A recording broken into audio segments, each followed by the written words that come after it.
we'll go whole part whole, right? So that mindset as a whole, this is our base deep left kickoff. Okay, we believe in having leverage on either side of the returner with a hot, force, and alley player. I'll define those roles for you in a second. And then down the middle of the field, our 4s and 5s are our ball players. So again, a definition on these upcoming, but if you can see the visual as a whole part first, as we break down these elements, I think it'll clean up some of those parts. So what is a hot, force, and alley player? All right, a hot player for us is a reckless playmaker, okay? They are people who don't have alleys, lanes. They have little to no rules. They are reckless in their mindset. I think everybody has somebody on their team that comes to mind of, hey, you cut that guy loose on kickoff. Don't give him a lane. Don't tell him to read anything. Just fly to the football, right? We all have that player that comes to our mind. That's our hot player. Force, and I think the key term for us is aggressive in all this, right? An aggressive contained player. A lot of times people think force or contain as passive. We want to create an aggressive mindset with our players. And then the alley player, again, really intentional in our terminology, not safety player, somebody that is, again, going to gain some depth, but they need to be aggressive in the way they fill or fold. So a picture of how that looks, right? We have our ball carrier, and then our hot, force, and alley player on either side is what we're intending to do with our leverage on this phase of our coverage unit. So let's dive into it deeper, right? A hot player, again, he is a reckless playmaker. His mindset should be to go to the football now.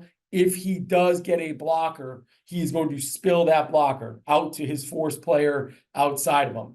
Okay, if he does get to the ball carrier, or as he's covering the kick, and the ball carrier and the returner starting to work his return, whether that's field, boundary, or middle, we want to take an aggressive angle that crosses the face of the returner. So what we're hoping is the hot player might not make the play, but we want him to cut the ball back.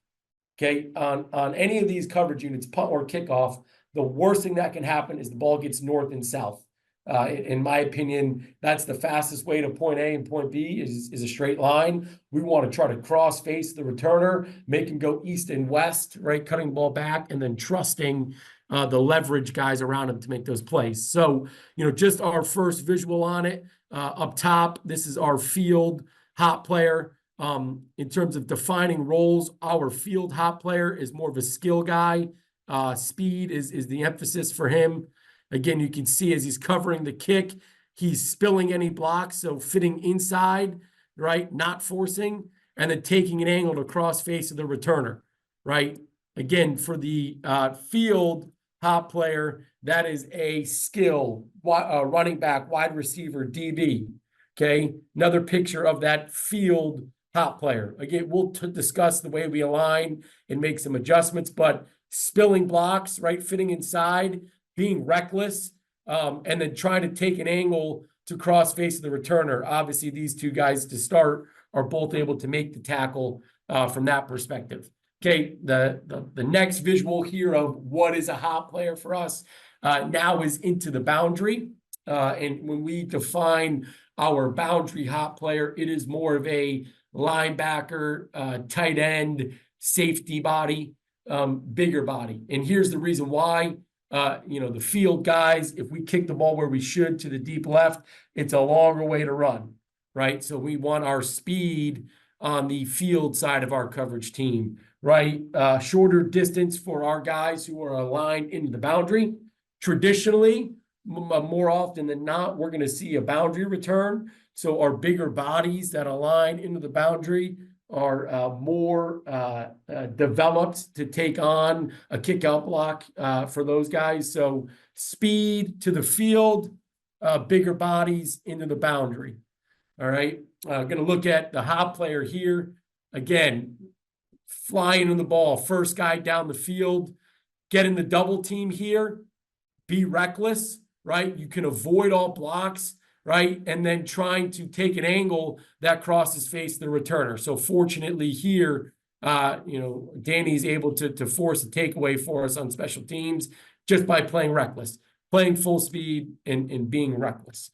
How do we rep this, right? So how do we work some of these phases of the coverage unit? A lot of the tackles these guys make, and what we're trying to really replicate on these guys is avoiding contact, taking an aggressive angle to the ball carrier that allow them to cross face. So the first drill here, vertical, staying as tight to the can of the pop-up. We're using an agile bag here to kind of wrap and roll on the finish. Same thing on the other side. In this drill, we do not want to see contact on the pop-up. We do want to see a reduced surface area. So love how number 11 right here has reduced his surface area. Get skinny is a term that we use often. Don't see the pop-up move, so he's as tight as he can be to it without contacting it. And then it's an aggressive angle to finish the tackle. Okay, some guys prefer to use donuts instead of agiles. We execute that as well. Same drill now, instead of using the agile, using a donut for the wrap and roll tackle. We'll add another element to this where they'll have to avoid on the first phase and then stack and avoid on the second phase. Again, these hot players are reckless playmakers who do not need to worry about contacting blockers. So avoiding one, avoiding the second, and then here just working a last second effort and sweeping the leg tackle instead of wrapping and rolling. All right. So again, consistent in terms of the drill, little layers added onto it.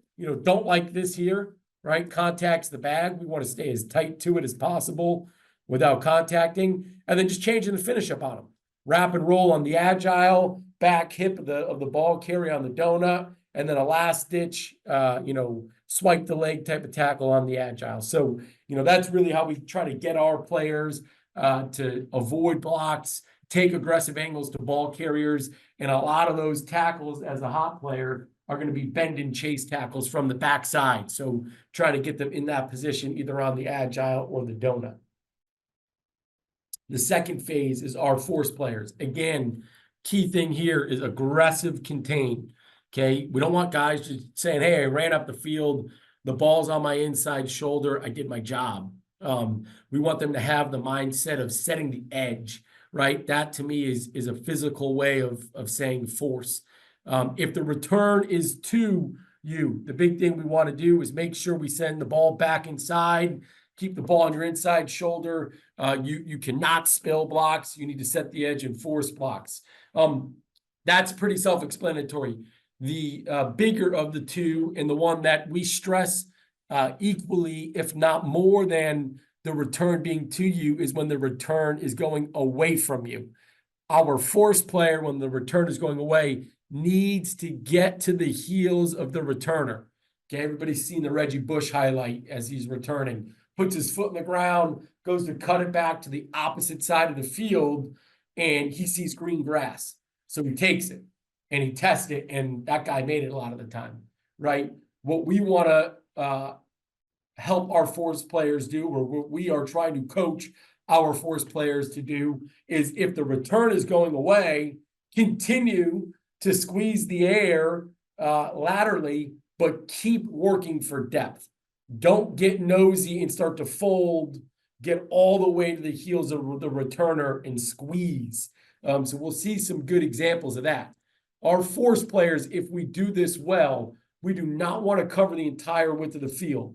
If we can get our force players on either side of a phone booth, we're in great shape. So point of reference here, again, we're into the boundary. That's going to be a bigger body, linebacker, tight end. Okay, I'll pause this thing at the top as this return gets going. But here's our force player, and here's our force player, 26, and then up top. So for this conversation, again, we do not want to cover 53.5 yards wide. If the return is coming to you, we need to set the edge, be physical and aggressive. If the return is away from you, we do not want to get nosy. We do not want to start to fold. We want to get to the heels of the return in case the ball tries to cut back.